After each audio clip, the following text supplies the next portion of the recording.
Internet ഇല്ലാത്തൊരു ലോകത്തെപ്പറ്റി നമുക്ക് ചിന്തിക്കാൻ പോലും ഇപ്പോൾ കഴിയില്ല. ഭൂഖണ്ഡങ്ങളെയും രാജ്യങ്ങളെയും ബന്ധിപ്പിക്കുന്നത് കടലിനടിയിലൂടെയുള്ള ഒപ്റ്റിക്കൽ ഫൈബർ കേബിളുകളാണ്.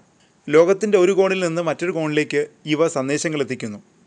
പ്രകാശവേഗത്തിലുള്ള ഈ ഡേറ്റകൾ കടന്നു പോകുന്നത് 1.4 ദശലക്ഷം കിലോമീറ്ററോളം നീളമുള്ള ഈ അന്തർദേശീയ കേബിൾ ശൃംഖലകളിലൂടെയാണ്. ഇൻ്റർനെറ്റ് കണക്ഷനുകളുടെ 99% കടന്നു പോകുന്നത് കടലടിയിലൂടെയുള്ള ഈ കേബിളുകൾ വഴിയാണ്. അതുകൊണ്ട് തന്നെ ഇവയ്ക്ക് സംരക്ഷണം നൽകേണ്ടത് ലോകത്തിൻ്റെ മുഴുവൻ ഉത്തരവാദിത്വവുമാണ്. സാറ്റലൈറ്റുകൾ ഡേറ്റ കൈമാറുന്നുണ്ടെങ്കിലും വൻതോതിലുള്ള കണക്ഷൻ ഉറപ്പാക്കുന്ന ഏറ്റവും കാര്യക്ഷമമായ മാർഗം ഇതാണ്. അതുകൊണ്ട് തന്നെ ഈ കേബിളുകളെ ലക്ഷ്യമാക്കി നടക്കുന്ന ഏത് തരത്തിലുള്ള അട്ടിമറിയും അത്തരം സംഭവങ്ങളിലൊന്നാണ് ഇക്കഴിഞ്ഞ ഫെബ്രുവരിയിൽ തായ്വാനിൽ നിന്ന് റിപ്പോർട്ട് ചെയ്തത്. കടലിനടിയിലെ ഫൈബർ ഒപ്റ്റിക് കേബിളുകൾ തകരാറിലായി. പിന്നാലെ തായ്വാൻ അതിൻ്റെ കടൽ അതിർത്തിക്ക് സമീപം ഒരു ചൈനീസ് ചരക്ക് കപ്പലിനെയും അതിലെ ജീവനക്കാരെയും കസ്റ്റഡിയിലെടുത്തു. ഇവർ കേബിളുകൾ മനഃപൂർവ്വം മുറിച്ചു മാറ്റിയതായാണ് അധികൃതർ ആരോപിച്ചത്.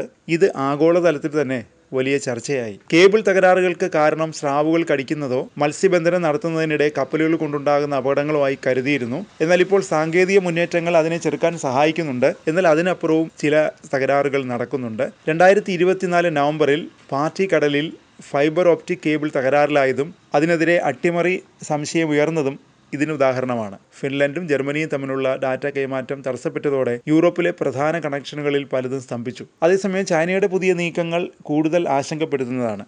സൗത്ത് ചൈന മോർണിംഗ് പോസ്റ്റിന്റെ റിപ്പോർട്ടുകൾ പ്രകാരം ചൈന കടലിനടിയിലെ ടെലി കമ്മ്യൂണിക്കേഷൻ കേബിളുകൾ ലക്ഷ്യമാക്കി ഒരു അത്യാധുനിക കേബിൾ കട്ടിംഗ് ഉപകരണം വികസിപ്പിച്ചിട്ടുണ്ടെന്നാണ് വിവരം. 4000 മീറ്റർ ആഴത്തിൽ പ്രവർത്തിക്കാൻ കഴിവുള്ള ഒരു കോമ്പാക്ട് കേബിൾ കട്ടിംഗ് ഡിവൈസ് രൂപകൽപ്പന ചെയ്തതായി റിപ്പോർട്ടുകൾ പറയുന്നു. കടലിനടിയിലെ നിർണായക കണക്ഷനുകൾ മുറിച്ചു മാറ്റാൻ കഴിയുന്ന ഈ ഉപകരണം ഭാവിയിൽ വലിയ ഭീഷണിയായി മാറുമോ എന്നതാണ് ആശങ്ക. ചൈനീസ് ഗവേഷണ സ്ഥാപനമായ ചൈന ഷിപ്പ് സയന്റിഫിക് റിസർച്ച് സെന്ററും state key laboratory of deep sea manned വെഹിക്കിൾസും ചേർന്നാണ് ഈ ഉപകരണം വികസിപ്പിച്ചെടുത്തത് എന്നാണ് റിപ്പോർട്ടുകൾ. ചൈനീസ് സർക്കാർ ഇത് ആഴക്കടൽ ഗവേഷണത്തിനും സിവിലിയൻ രക്ഷാപ്രവർത്തനങ്ങൾക്കും വേണ്ടിയാണെന്ന് അവകാശപ്പെടുന്നുണ്ട്. എന്നാൽ നിലവിലെ രാഷ്ട്രീയ സാഹചര്യങ്ങൾ കണക്കിലെടുക്കുമ്പോൾ ഇതിനെ യുദ്ധ ഇടപെടലുകൾക്കായി ഉപയോഗിക്കാമെന്ന ആശങ്കയും ഉയരുന്നുണ്ട്. 2024 ചെങ്കടലിൽ കേബിളുകൾ തകരാറിലായപ്പോൾ അതിന് പിന്നിൽ ഗൂഢശക്തികൾ പ്രവർത്തിച്ചതായി സംശയം ഉയർന്നിരുന്നു. ഇസ്രായേൽ മാധ്യമങ്ങൾ അതിൻ്റെ വിശദാംശങ്ങൾ പുറത്തുവിട്ടെങ്കിലും ഹൂതി വിമതർ അതിനെ തള്ളിക്കളഞ്ഞു. 2013 ഈജിപ്തിലെ അലക്സാൻഡ്രിയയിൽ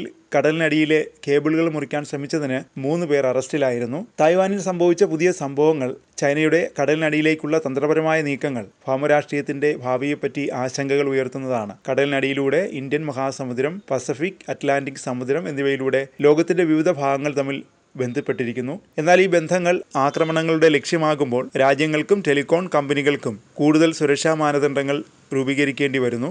ഈ കേബിളുകളുടെ സുരക്ഷ ഉറപ്പാക്കാൻ പുതിയ സാങ്കേതിക വിദ്യകൾ വികസിപ്പിക്കേണ്ടത് അത്യാവശ്യമായി മാറുകയും ചെയ്യുന്നു.